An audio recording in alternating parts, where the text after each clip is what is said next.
respecter d'ailleurs seen souveraineté non. non souvent loolu mooy problème bi daf koy respecter. non mais day respecter souveraineté mais attention dépend ci état bi. pas la souveraineté financière parce que da lay jox ay injonction. waaw mais c'est normal. injonction yi noonu mais attends moo tax quand. boo xam ne bor bi mu la lebal moo ci sa lay bootu. mais ku pas nekk au-delà. ah. pas au-delà. Olof Njaay ne la comme lan. ku nekk ak na ngay tojee sa. bopp jinax parce que Sonko moo nekk Sénégal. yaa ngi wax de. Sonko moo nekk Sénégal n'est-ce pas. moo nekk Sénégal. tey moom moo. non Diomaye moo nekk Sénégal. waaw Diomaye son premier ministre. waaw et son premier ministre. c'est ça voilà Diomaye moo nekk président et Sonko moo nekk premier ministre. mais mooy exécuté n'est-ce pas moom mooy nekk si terrain moom mooy exécuté. moom xam na réalité Sénégal xam na potentialité Sénégal xam na Sénégal fan la mun a dem. te xam na tey moom tey bu ko FMI tey accompagner si certaines conditions. de certaines manières. maîtrise bu mu amoon ak politique orientation politique bi ñu am. dootuñu ko nekk maanaam dañuy nekk benn gouvernement libéral. oui. qui ne prend pas en compte des aspects sociaux. te booy xoolee la base politique de Sonko ainsi de suite c'est une base plus homogène et puis nationaliste. donc ki nga xam ne tey on privilégie le plus les intérêts des Sénégalais. que d'intérêts d'autres partis particuliers loolu moo tax souvent ñoom seen kii neexut du neex. Sénégal voilà Sonko moom vision. oui bokkut ak dara ak vision. FMI. moo justifier le choc qu'il y a entre actuellement le Sénégal et le FMI malgré que FMI. Voilà. Sénégal soxla na FMI actuellement une mission dirigée par le ministre des Finances et du Budget Cheikh Diba ñu ngi foofee. heureusement aussi négocier ñuy négocier. heureusement il y a Diomaye yàlla mooy ñu tegal. pour mu xaw a nekk ci diggante bi. effectivement Sonko du may dara gars yi. moo gën a modéré. moo gën a modéré. moom mooy wax sax nag affaire bar. c'est mais ça Sonko dafa borné parce que li mu pensée politique am la. c'est ça pensée pour moom. FMI da ko war a accompagner rek mais war ko dicter. te FMI bu ñëwee rek da lay dicter première chose mooy subvention yi di ko. c'est ça Macky Sall loolu moo ko reyoon Macky Sall s'était engagé. en 2020 je sais même pas de 2020 à 2025 de supprimer la subvention sur l'énergie mais Sénégal boo supprimer subvention sur l'énergie mais problème nga am. mais si woon na ko. attends. non mais dafa j'ai le texte où il a. non mais man je vais donner mon temps. mujjul am. non mais parce que loolu mooy indi problème yi. c'est ça parce que boo ko defee rek. yow soulèvement ngay indi. effectivement parce que la bourse des Sénégalais ne pourra pas supporter les dépenses. Exactement. Surtout liées à l'énergie. Donc mission bi mu ngi foofee ca Washington pour waxtaan ak waa FMI pour ñu trouver un nouvel accord de coopération Djibril loolu mu ngi am jamono bi nga xam ne le Sénégal daal na mobiliser 450 milliards mu am ci moment boo xam ne aussi malgré mobilisation boobu des investisseurs ont fait confiance au Sénégal lebal nañ ko mais Moody's nee na dafay baisser la note souveraine du Sénégal. waaw pour x raisons. Quelles sont ces raisons-là ak noo mën a comprendre une telle décision. D'accord, merci. En fait, je pense que le FMI nekkul une autorité mondiale qui impose aux États. Ouais. C'est-à-dire que les États sont souverains. Si c'est ça la vision de Sonko sur le FMI, c'est pas ça. Ouais. Les États sont souverains. Par contre, le FMI dafay ñëw mu ne la da nga soxla 1800 milliards mën naa la ko lebal à 3%. mais man xaalis bi ma lay lebal mënoo ci subventionner énergie. voilà. Ablaye Wade mu ne ko mënoo ci fay bourse. Ablaye Wade ne ko waaw mais je considère que bourse bi c'est pour former le capital humain. Le Sénégal va s'engager souverainement dans ses ressources pour le faire. Maintenant, il peut le tolérer, il peut ne pas le tolérer. Mais c'est ta capacité de négociation. amul kenn ku dem di takku joxe sa bopp FMI. mais nag soo soxlaa dafa toll rek ca sa soxla. Sénégal tey soxla na dem na marché financier nangu na fay 7%. nangu na jënd xaalis bi prix bu cher. yow sa kër boo génnee xëy am na nooy soxlaa. dara amul kër ga. luy jar 1000 francs pour nga añee sa waa kër bu ñu la nee joxeel 3000 man nag 3000 laa la koy joxe sëñ bi wàññi ko mu ne 3000 man ko waa indil. parce que urgence am na. parce que urgence am na adduna bi noonu rek lay fonctionner. je crois que les hommes d'État doivent être capables de transcender ces choses-là mooy nit boo nekkee homme d'État. oui Macky Sall ñëpp dégg nañ ko mu wax ci gouvernance mondiale. ci les agences de notation. ci ni ñuy noter les pays africains. di ñu sonal. mu ngi koy wax Nations Unies mu ngi koy wax fépp mais dina ko wax ñoom ñu koy tàccu. Abdoulaye dem na FMI. et UNESCO. bi muy naan en attendant je vais dire à mon peuple de serrer la ceinture. mais wax na fa ay vérités yu taxaw. donc il y a des vérités à dire mais il y a un ton et il y a une manière. FMI n'a jamais développé aucun pays au monde. mais par contre il te donne du crédit et il te donne le Sénégal dafa nekk état boo xam ne yow amoo politique monétaire. je parle sous contrôle d'un économiste. amuñu politique monétaire on est dans le cadre de l'UEMOA. et c'est dommage. léegi yow amoo politique monétaire lan nga fi am. emprunt emprunt lépp nga am. say recette fiscale mënul couvrir la nga soxla wax naa la ko léegi. mais on a élargi l'assiette non. non dama la ne ñaata les prévisions. 6 000 milliards. sur 3 ans mais sax dafa baax. non yow tam le Sénégal nous sommes des pays à construire. ñun dañu war a am train bu dem Kédougou. am train bu dem Saint-Louis. am ay tali. am ay bateaux. construire des universités pour la jeunesse mettre leen dans de bonnes conditions. dugg ci kii artificielle donc intelligence artificielle. on a des choses à faire donc on a énormément de besoins. et les ressources sont très limitées. donc on est obligé comme on ne peut pas créer de la monnaie. encore que même c'est un instrument qu'il faut être da nga war a prudent. encore xam na fi may waxee. waaye boo ko amee it mooy am nga ñaari tànk. mais yow benn tànk nga am boo fi bëggee xuloog FMI. marché financier bi ngay dem bu ñu sonnee duñ la lebal te mënoo ci investir te suñu réew yi dañu soxla investir pour le développement. Ousmane Sonko à travers la vision du président Bassirou Diomaye agenda vision 2050 mais déclinaison quinquennale bii. mais pour mu financer ko il a besoin du FMI. c'est en cela que je disais vous vous rappelez du parti socialiste. quand le FMI leur avait dit bu leen recruter ti enseignant bu leen recruter ti médecin. Sénégal dem ba am ay désert médical. ay zones où on n'avait plus de médecins. les Sénégalais étaient fatigués avec l'ajustement structurel. mais ils ont créé une ligne qu'ils appelaient contractualisation à l'éducation et à la santé. les deux ministères. xam nga pour lan. pour cacher les dépenses de personnel. mais ay stratégie la. cacher des dépenses de personnel. tey jii ministère de la santé am na ligne boo xam ne. ba tey mu ngi fa. même salaire yi sax gars yi dañ koy. waaw mais justement est-ce que les salaires aujourd'hui du Sénégal c'est pas 1400 milliards. bi nekk ci budget central. c'est pas ça. c'est pas ça parce que des fois l'État n'a pas de marge de manœuvre. et on te dit ne recrute pas de médecins pour faj xale yi. nga ne man am père de famille naa ko def ci suuf. c'est des choses qui arrivent et qui existent. c'est ça. ça aussi il faut que les gens le reconnaissent. waxuma la état mais même yenn direction sax boo ko gérer des fois tu fais des acrobaties budgétaires pour s'en sortir. parce que sinon tu vas pas assurer la continuité du service public. donc aussi il faut ñu jël yenn yi jàpp na tamit des fois manque d'expérience te loolu lu am solo la. maintenant la question c'était quoi. par rapport au FMI jamono bi nga la baisse de la note souveraine du Sénégal. oui xam nga les agences de notation. oui. Macky Sall wax na ko ñëpp wax nañ ko ci àdduna bi. c'est des agences très puissantes. c'est des Américains. c'est des Américains en général. Afrique mu ngi wax oui on va créer. mais faudrait-il nga am crédibilité.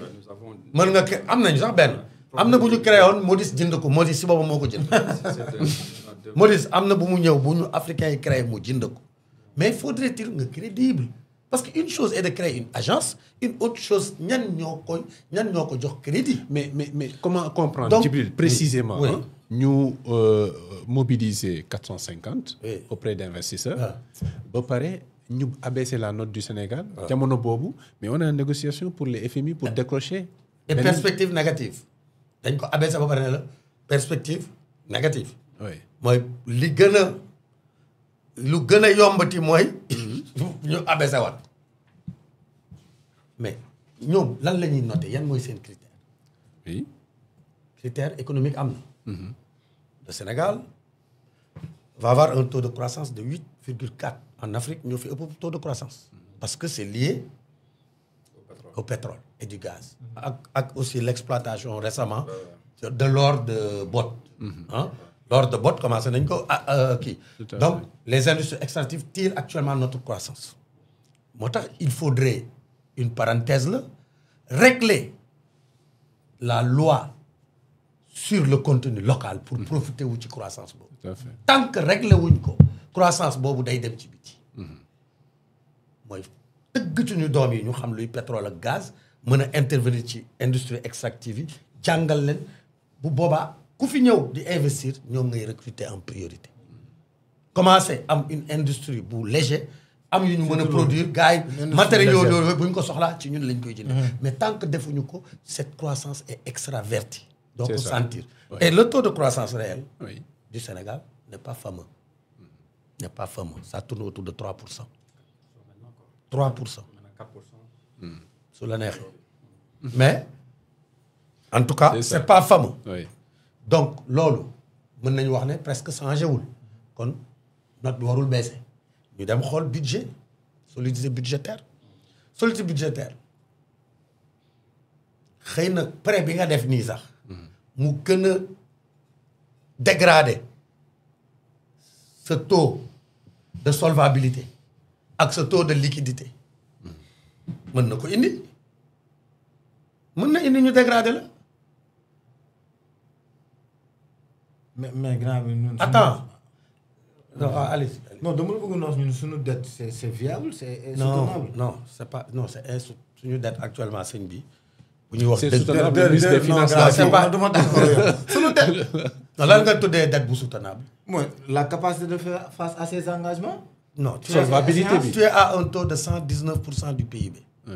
Ce taux de solvabilité. Mais toi, comment il faut y aller? Non. Attends. Quand on fait taux bi nga génné né mo am. Ñu tek ko ci table bi c'est 119%. C'est pas bon. Sénégal mom c'est un état. Ça continue.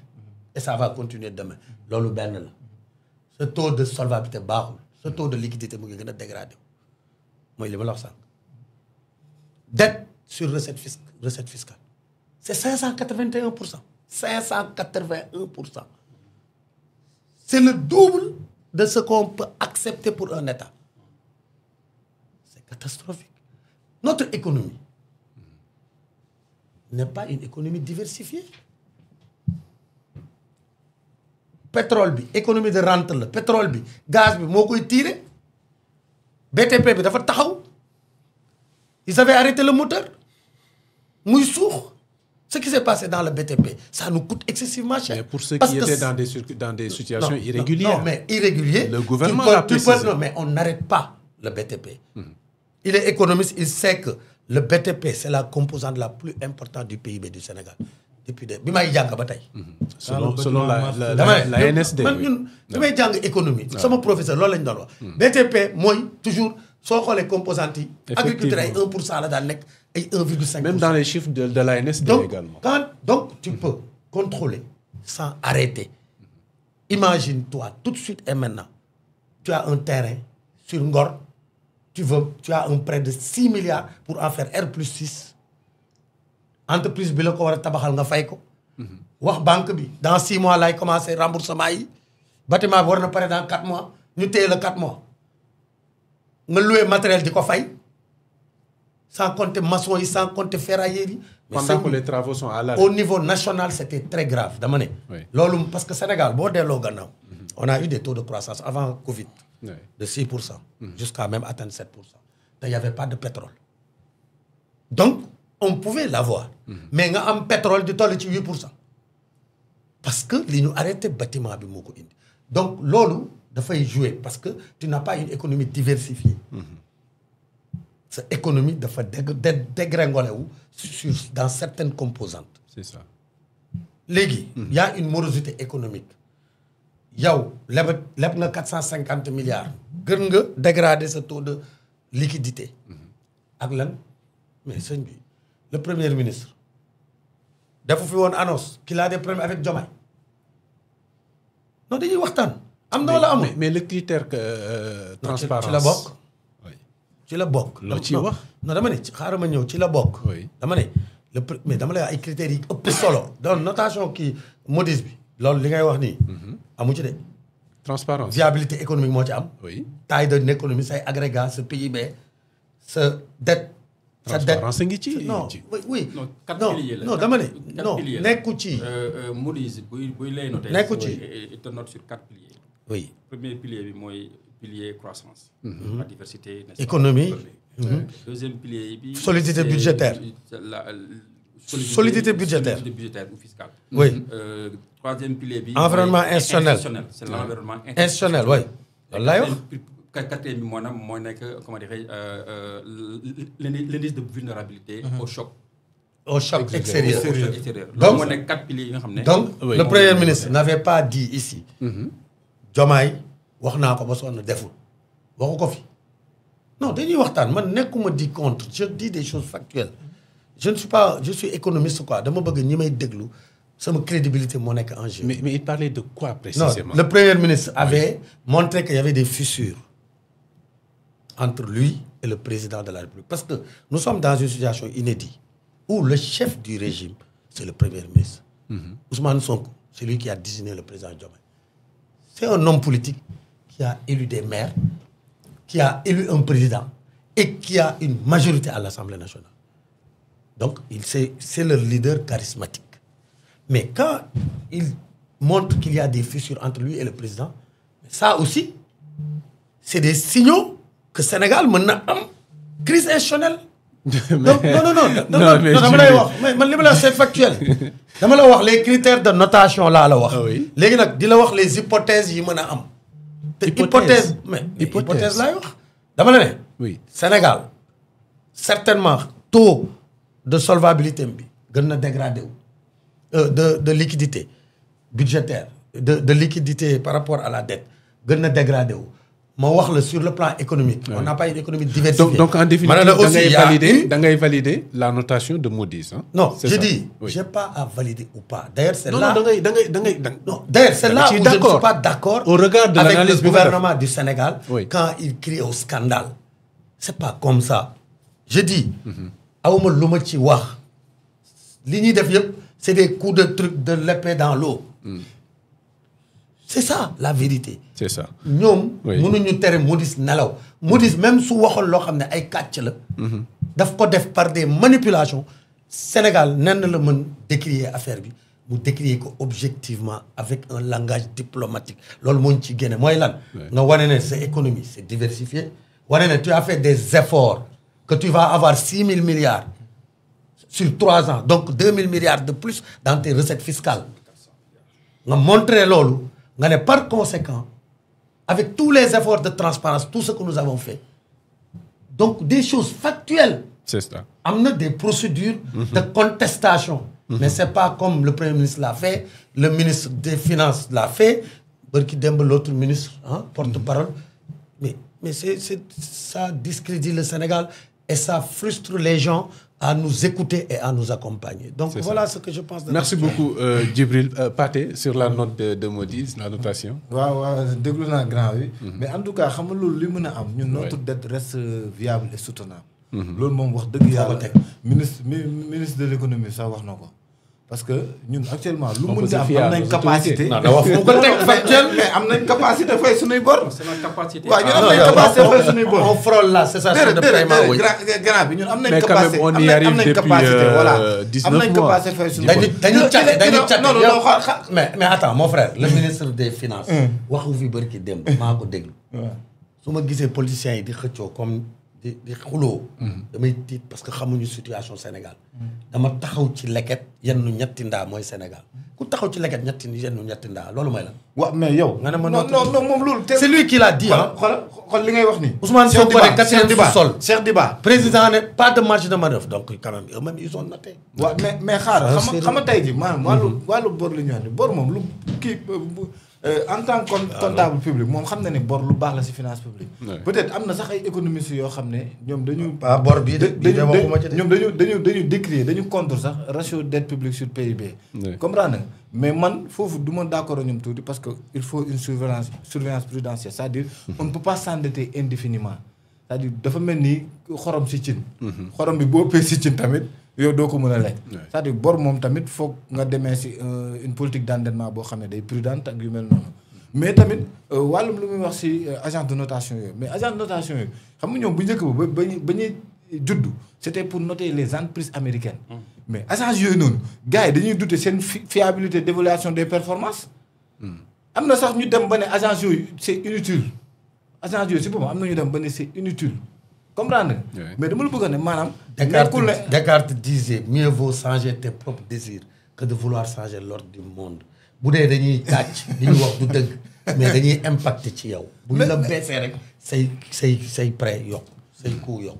maanaam xam nga agence yooyu c'est-à-dire c'est pour aider les investisseurs c'est-à-dire mooy comme FMI yooyu noonu rek. investisseurs yi tamit bu ñu dugg dañuy xool dëkk bi ndax man fii bu mu fa dugalee sama xaalis ñii dinañ ma ko mën a fay. parce que en général loolu bii bi yëpp loolu investisseurs yi et cetera ñoom ñiy leble la daal. c'est ça comprendre mais tey jii yow loo mën a wax. loo mën a wax mais marché agence de notation yi mais amul concurrence ñett ñoo fi nekk depuis ñaataat mais loolu problème la.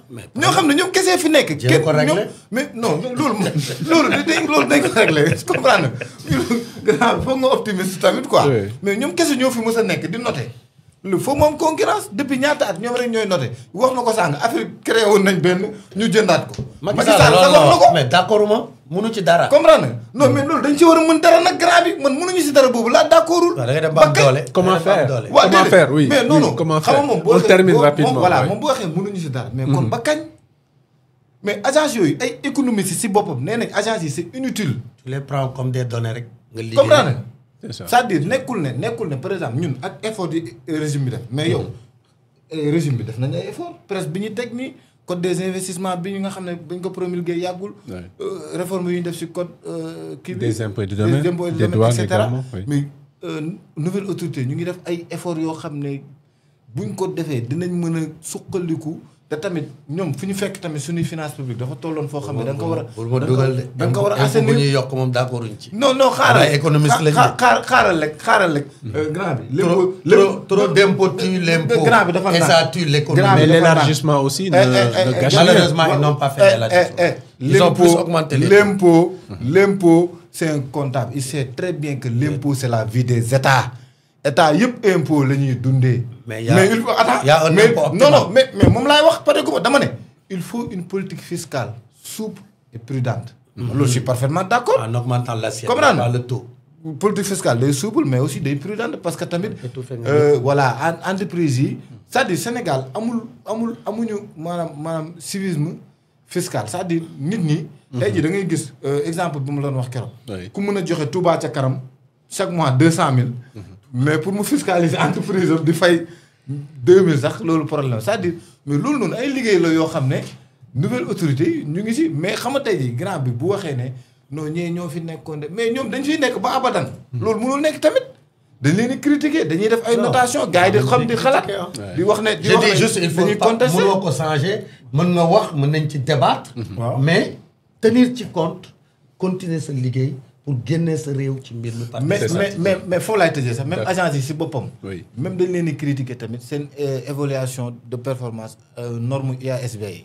c'est-à-dire duñ leen di critiquer bëri na su ma toogoon fii diwaan moom xam na li mel. mais c'est-à-dire nekkul ne agence yooyu ñoo fiy nekk ba abadan di noter pays africain yi te ay notation yoo xam ne da ngay réew a tas comprendre nga yooyu yëpp maam dafa laaj. pays africain yi tamit ñu jëlal seen bopp tamit loolu par exemple créer benn agence boo xam ne ñoom.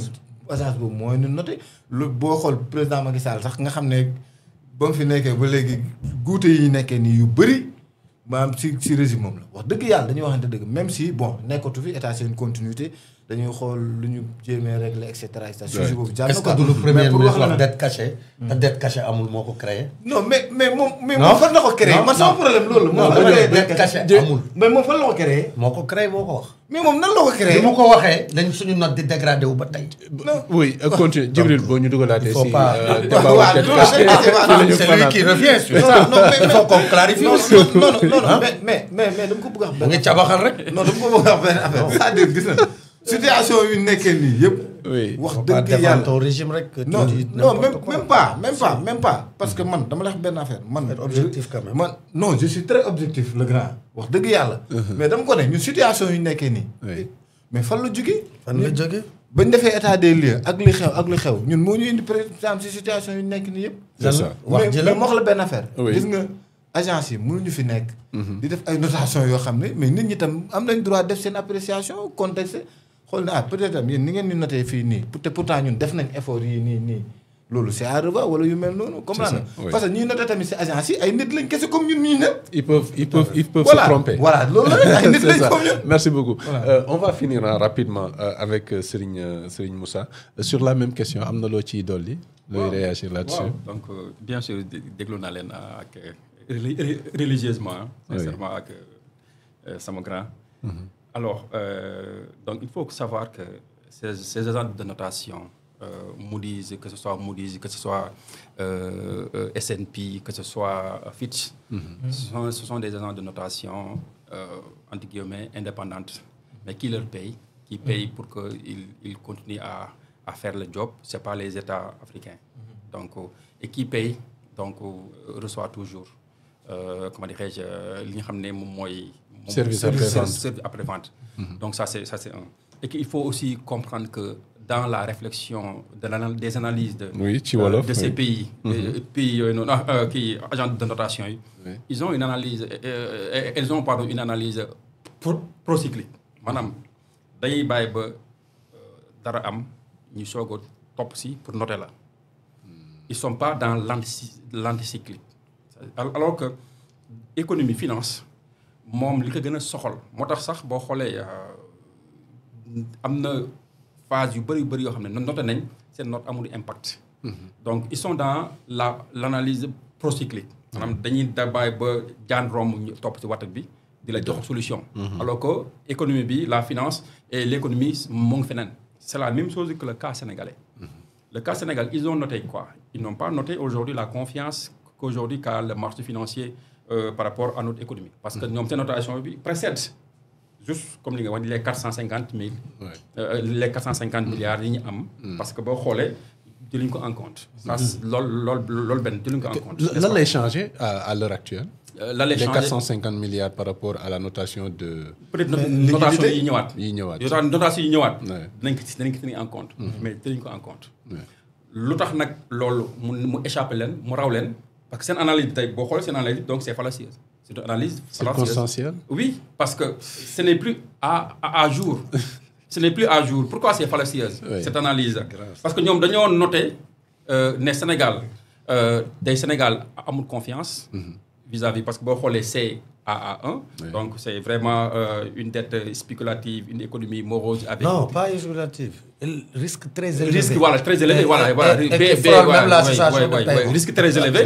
Voilà, maintenant, je te pose la question. Moi, en tant que Sénégalais ou bien un investisseur, je sais que le Sénégal est à risque très élevé. Je suis prêt à lui payer, lui financer 450 milliards. Est-ce que cette note, et celui qui demandait 300 milliards, aujourd'hui on lui donne 450 milliards.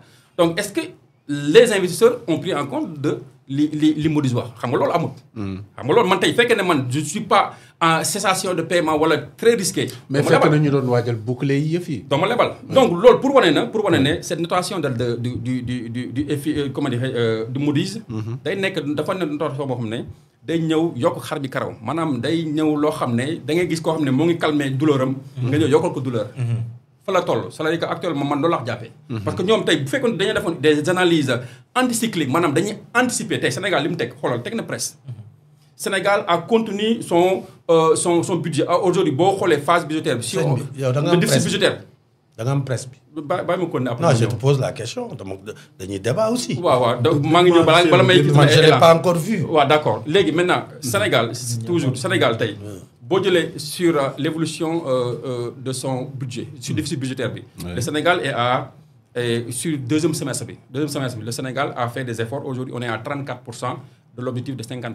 On est à 34% sur déficit budgétaire maanaam wàcc nañ boo xoolee sur du point de vue recette fiscale, tout cela. Le Sénégal a élargi l'assiette fiscale, a augmenté D'accord, c'est recettes jusqu'à hauteur de 51% sur les 100% à voter. Donc, sur l'effort aussi, sur l'effort des dépenses publiques, il y a une restriction des efforts des dépenses. On est à 44%. Loolu yëpp dafa ñëw wane ne Sénégal am na ay efforts yu mu def yoo xam ne et puis sur le paiement des dettes et l'intérêt, c'est-à-dire que ce qu'on appelle la capacité de financement, c'est-à-dire payer le service de la dette et faire face au budget, d'accord, aux dépenses budgétaires. Sénégal aujourd'hui a fait des performances. Donc boo jëlee loolu yëpp nga ñëw nga ne yow da ngay jéem a noter Sénégal malgré situation bi ne malgré moom mu ñëw na ne man damay redéfiniraat fenn la d'accord Sénégal moo nekk loo xam ne war nañu ci améliorer te je pense que sama grand ñëw na si léegi tout à l'heure bay mooy sur le second semestre sur le premier semestre de 2025 fenn la ñu fausse note moo nekk sur l'investissement. L'investissement, le Sénégal était à 8% de l'objectif. Et là, c'est criard. C'est un peu grave. Ça mon xaalis moo tax. Non, fallait ñëw moo tax loolu bokk na ci li nga xam ne tey les 8%, parce que yow yaa ngi xaar atteindre 50%, tu es à 8% du financement de l'investissement. C'est-à-dire que tu n'escomptes pas avoir des ressources supplémentaires dans le futur. Donc, tes investissements rek moo la mën a jox tey ressources supplémentaires pour faire face à votre dette aujourd'hui.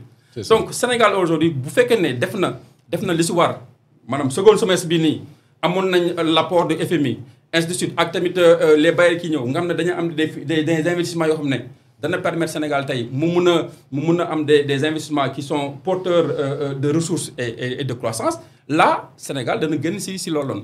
Je pense que c'est l'objet même, je pense, du ministre de l'investissement, du ministre des infrastructures, oui. Que aujourd'hui Sonko moo ko def parce que on a besoin. C'est ça où le Sénégal pêche. C'est les investisseurs, les investissements. Donc pour terminer, pour moi, c'est très important que nous revoions les analyses de ces agences de notation vis-à-vis des économies africaines parce que leur méthodologie n'est pas adaptée, ne correspond pas aux réalités économiques. Et Macky Sall wax na ko malheureusement da ko waxee feneen Macky Sall dafa ne yéen li ngeen jàppee les réalités yi ngeen jàppee Afrique ak ni ngeen leen noté ba seen dette bi ba seen taux d'intérêt di augmenter trop te chaque fois ñoom ils sont en mesure depuis 2016. Ils sont en mesure. Président de l'Union africaine moo koy wax. D'accord. Partout dans le monde. Oui, ils sont en mesure toujours de payer les dettes et que toujours ils sont notés à B à C. Et tous les États notés de B à C, dans la tête de ces agents de notation, s'ils n'ont pas l'accompagnement du Fonds monétaire international, leur note doit se dégrader. Dans la vision de ces agents de notation, tous les États notés de B jusqu'à C, jusqu'à D, s'ils n'ont pas l'accompagnement du FMI, donc cette situation n'est pas bonne. Fala Sénégal nekk. Le fait que donc données yi agence de notation yi jëfandikoo. mënuñu si mu nekkul lu fiable. Non, c'est cette analyse moom moo faussé parce que ils ne comprennent pas ou bien ils ne vont pas jusqu'au fond et ils ne voient pas l'effort des autorités, d'accord, sur la notation. Moo tax sama analyse au départ dama ne. war bu ñu noté li romb rek mais nañu jéem a anticiper ci li war a ñëw.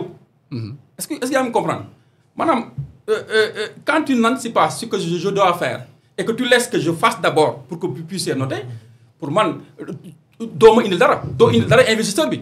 war nga mën a toog nga ne état sénégalais fan la jógee ak fan lay jëm. lan moo war a ñëw par exemple. fan lay jëm. on a mis en place le plan le plan de redressement. Le plan de redressement là. mais ce plan génnul officiellement. Ce plan de redressement amul document officiel. Ce plan de redressement constitue loo xam ne tey. toi aussi Sénégal ce plan de redressement. Jibril daa ko mu daaneel. À 99%. Maintenant fan la koy reprocher. Oui. mooy Sénégal moo ngi endetté wu au niveau du marché régional. Oui. Et que ñoom jugé nañ que l'endettement du marché régional est d'éviction et aussi l'endettement du marché au niveau régional est élevé par rapport. tey bu banque bu FMI donc accompagné woon Sénégal aura la possibilité de s'endetter sur le marché international mais moins cher. loolu noonu dana taxoon loo xam ne tey Sénégal dana mën a soulager. Et me revenir sur une chose très rapidement. Alors le pourquoi bon mun naa jël tamit taux de couverture de la dette. Quand on parle de solvabilité, le taux de couverture aujourd'hui on est à 1,8. On a 1,08%. Donc pour moi c'est très important. Et le levier monétaire aujourd'hui, le levier monétaire que je salue le courage de Ousmane Sonko de le dire comme étant homme d'État en disant que à quoi nous sert notre banque centrale? À quoi nous sert aujourd'hui cette banque centrale? Tey bu nekkoon Europe bu nekkoon BCE. Dans la Grèce. Et là la Grèce boo xoolee état Moody's F&T da ko noté woon positivement à un moment donné ñu gis ne il y avait des détournements tout cela. loolu moo indi crise bi mais bi crise bi amee l'état Grèce bi crise bi amee. kan moo njëkk intervenir c'est la BCE. Allemagne ak France. Oui, mais c'est la BCE, c'est d'abord l'Union, c'est d'abord, comment dire... c'est l'Allemagne, c'est oui, mais c'est la BCE. C'est la BCE, mon avec la politique quantitativiste, d'accord, ce qu'on appelle une politique monétaire non conventionnelle, mon racheter dette bi, jënd dettam. Le Sénégal, les dettes cachées là. Ne prends même pas ça. Tu prends avec la crise du Covid-19.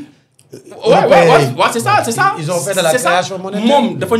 Mais dans le cas du Sénégal, pour nous aider Sénégal, le Sénégal, bu doon am banque centrale. Aujourd'hui, si on regarde bien, le taux de couverture du franc CFA est supérieur à 100%. Le taux de couverture. Madame, sur réserve yi ñu am. Par rapport à la couverture de notre monnaie franc CFA est supérieure. D'accord, comment dire, les réserves sont supérieures à la couverture. Donc, mais mënoon na jël excédent boobu noonu mais racheter la dette sénégalaise. Pour racheter cette dette-là, qu'on dit dette cachée là, les 7 milliards de dollars là, bu ñu ko racheter woon mais problème jeex na. FMI yoon du si nekk kii mais parce que dañoo am banque centrale boo xam ne. il agit pour tout le monde mënut a agir individuellement pour un problème sénégalais. Alors que l'Europe le fait, la Fed le fait, les pays, les banques centrales des autres unions le font, mais nous, sur une banque centrale, ça fait top nelaw. Pourtant, sur les devises, il y a une solidarité. Oui, sur les devises, il y a quand même solidarité. Mais tu n'as pas, c'est-à-dire que le Sénégal n'a pas une politique monétaire souveraine. Nous sommes dans le cadre de l'UEMOA et que c'est l'Union européenne qui nous garantisse. Donc, les mécanismes sont plus compliqués que ça. C'est ça. Le débat aurait pu continuer, mais tant pis, temps bi ñu mayoon moo jaajëfal leen rek bu baax. di lay sant di lay gërëm donc je pense que débat bi amoon na solo trop. C'est à suivre. Voilà, éclairer les Sénégalais et di sant aussi sama grand Bey. Vraiment voilà ay royukaay lañ donc ñun ay jeunes lañ donc topp seen xam-xam seen ginnaaw seen expérience c'est très important. Et puis voilà di magnifier vraiment taxawaayam donc c'est très important voilà di magnifier aussi tamit réaction sama co-débatteur commence encore. Pathé voilà donc c'était très intéressant. En tout cas merci beaucoup merci à tous les internautes ñi ñuy suivre et j'espère que dañuy am continuité pour gën a mën a élargir cela. Tout à fait merci beaucoup le grand Djibril. Merci Abdou Khadir Djeylani maa ngi nuyu Dia. Je suis vraiment ravi d'être autour de cette table et d'échanger avec eux. di jéggalu quand même sur des. Non, il y a pas de souci. C'était pas notre intention. Vous êtes nos jeunes frères mais jeunes frères yoo xam ne yu bëri xam-xam. Donc on a beaucoup appris autour de cette table. di nuyu Pathé nit ku dal la wax dëgg yàlla. ni ngay accompagner sa waa ji baax na. am na télé yoo xam ne boo fa demee ñu mel ni yow invité yi dañ leen di sonal duñu leen bàyyi ñu wax. alors gis naa ne da nga def retraite tuuti. pourtant gis nañu derrière tu es costaud. je pense que ñu ngi remercier ñëpp di gërëm ñëpp waaw di la remercier ci invitation. Merci beaucoup. Merci d'être venu sëñ Pathé. waaw Djibril ça fait plaisir vraiment. parce que li ma lay wax chaque jour rek nee naa la ñun dañaa nekk ay ndaw yoo xam ne dañuy jàng si mag ñi. te bokk ku mel ni Djibril Bey plateau vraiment li tawfeex la si ñun. parce que du benn yoon du ñaari yoon ñu koy gis si plateau télé yi di leen seetaan et tout kon ñun bu ñu demee ba toog ak ñoom kon loolu ñoom ñoo wàccee seen bopp. mën a bokk ak ñun plateau. tout le temps dañuy jàng si ñoom rek du may wax chaque jour dañuy jàng si ñoom tout le temps parce que ku pratiquer ak koo xam ne da nga actuellement amagoo yenn expérience yi mënoo leen bokk. mën nga am ay expérience su 4 ans 5 ans ñoom ay expérience 20 ans et cetera quoi ñu dañuy jàng si ñoom tout le temps. ñu rafetlu ay intervention bu baax. aussi sama sëriñ moom vraiment dina ma jox ay cours économie. vraiment jàng nañ si moom lu bëri parce que li may wax chaque jour rek boo demee plateau moom ba ñibbi si kër. te amul lu bees loo jàng si plateau bi loolu échec la. te loolu man chaque jour dama koy wax. mais dem si plateau ne waaye tey ba ma jàppee waa ji kon yow comprendre voilà. boo demee si plateau da nga war a jàng man kii su ñu amee fi invité dama koy wax loolu bu ma demee damay dégluwaat émission yi. je prends des notes jàng si yéen parce que tout le temps noonu la quoi. dañuy on est à la quête de la science. di rafetluwaat émission bi di la jaajëfal yow bu baax a baax. merci beaucoup Pathé Thiombane merci beaucoup le grand Djibril Bey Serigne Moussa Dia merci également. ci teewaay bi c'était un plaisir de partager le plateau avec vous merci pour vos développements pour votre déploiement intellectuel et expert ci sujet yi nga xam ne moom la ñu doon waxtaanee ci plateau bi jaajëfal leen bu baax yéen itam mbokk yi ci teewlu bi ci diaspora bi ak ci réewu Sénégal fi ngeen mënti nekk un grand merci à vous tous et à vous toutes di leen dig daje kon altine bii di ñëw ci beneen émission ci T3B télé bu baax bi nous vous promettons également une émission boo xam ne dinañ ci amal ak waxtaan Aliou Diouk bu ko defee ñu waxtaanee lu jëm ci wàllu Moody's situation financière situation économique bi nga xam ne ci la Sénégal toll ba ci la suite des négociations avec le FMI est-ce que le FMI va accorder benn programme bu bees au Sénégal bu ko defee ñu retrouver la confiance des investisseurs pour la bonne suite des projets du régime Bassirou Diomaye Diakhar Faye jërë ngeen jëf kon mbokk yi ñu diggante daje altine bii di ñëw ci T3B télé bu baax bi jërëjëf Moustapha Faye ci régie bi ak Mohamed Diop ñu ñaanal leen fanaanu jàmm ci T3B jërë ngeen